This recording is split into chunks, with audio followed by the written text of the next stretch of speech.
What is up, players and playettes? Apologies for going so long without posting.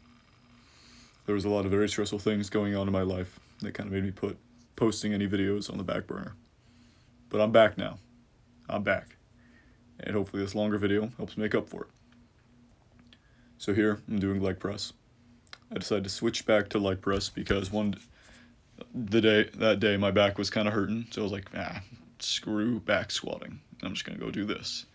And I like it, so I think I'm gonna switch back to it again. I don't like going all the way down, like heel to butt, because when I do that, my lower back rounds.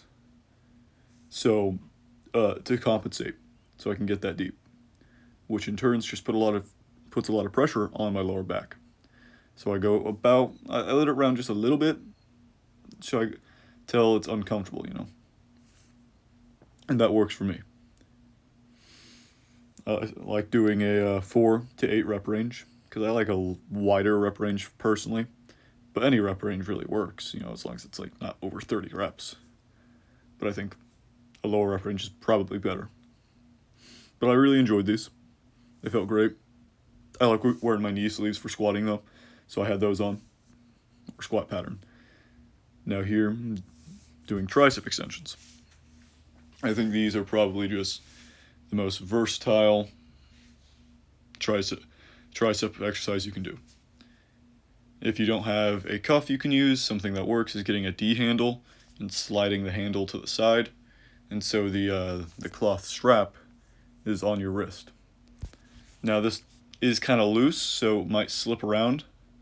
You can kind of like hold on to it, and that's personally what I would do. Or if you have I like this one more. If you have lifting straps, you could wrap those through the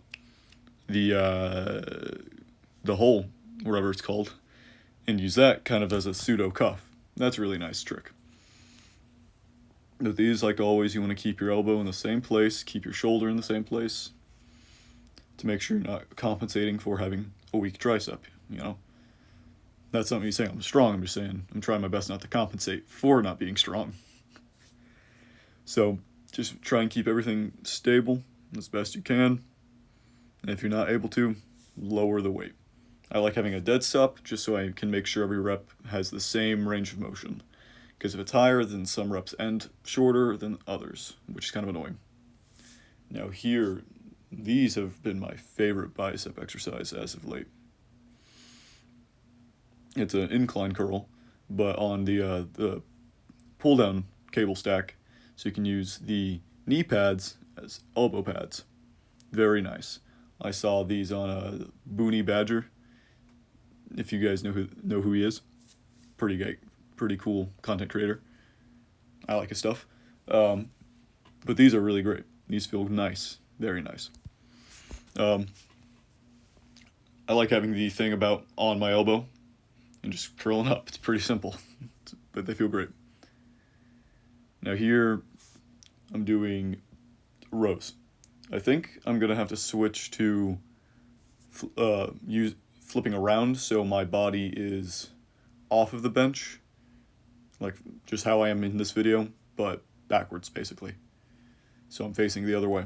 So that way, if you look closely, one of the reps kind of like bumps onto the pad of the bench. The reason it did that is because the bench kind of flares out. So I think I'll flip around to make it feel better. Now here I'm doing Kelso shrugs. Since I decided I'm going to stop doing a wide grip row, so I decided I'm going to do Kelso shrugs to still get in a good amount of volume for my traps.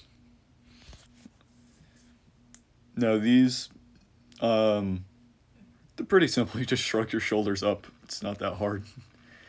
Just pick a variation of it you like, whether you want to use dumbbells or machine, cables. Just shrug your shoulders up. It's pretty easy.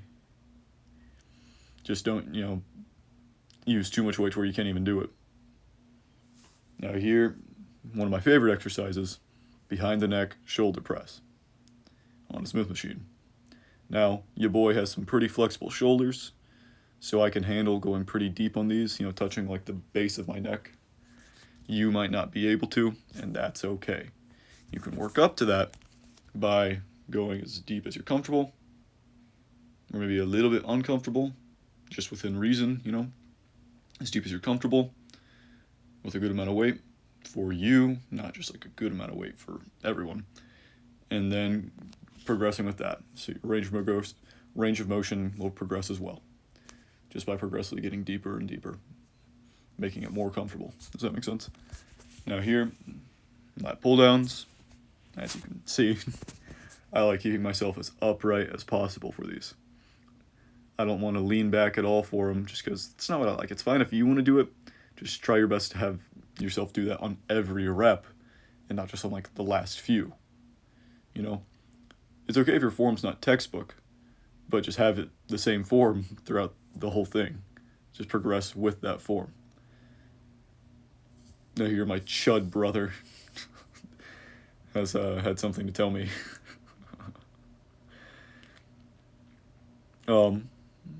Here, lateral raises. Next time I do these, I'm going to stop raising above my arm being parallel with the ground. Just because, I mean, during the overhead press, that is also hitting my side delts. So I kind of just don't feel the need to go above that, because with the overhead press, I am going above parallel to the ground. So like, just why do that again? Why do that when it's just messing up how the exercise feels, you know? Because it does, going above my parallel to the ground with my arm makes it feel kind of weird. So I'm going to stop doing that. Here I'm doing chest flies unilaterally. Make sure you're bracing on something, don't just have your other arm empty, because then you're just getting pulled by the weight. It becomes less stable, and it's kind of like, it just feels weird, you know? It doesn't feel as good. So I like to bring the other handle in so I can put my other arm over it to help myself brace. And I like kind of bending my elbow just a little bit at the bottom and holding, and then going in and straightening it. For me, this just kind of helps it not put as much pressure on my bicep. I don't know if you guys might be doing chest flies and you're doing it kind of feels like your biceps getting a little bit sore. For me, bending my elbow a little bit helps alleviate that. Now, I probably could have done more weight here. Next time I'll do more weight. It's just like I haven't worked out in a while due to the stressful things discussed earlier. Not discussed, but mentioned. So I didn't feel like pushing any weight, you know, trying to progress. I just wanted to make sure I was still about as strong as I was before. And I lost a little bit of strength in some places, but overall it was a good workout. So you don't always have to progress for something to be a good workout. Overall, things felt good. And it's not like I lost strength, more so that I just didn't have another rep in the tank. You know, I got as many reps, but just didn't have another rep in the tank. Because I like leaving about 1, maybe 2 reps in the tank. It just helps not fatigue you as much, which means you'll be more readily able to train in 2 days. Because currently I like doing full body every other day. If you guys aren't tapped into that, go watch some Keenan Malloy. Hopefully this video helps.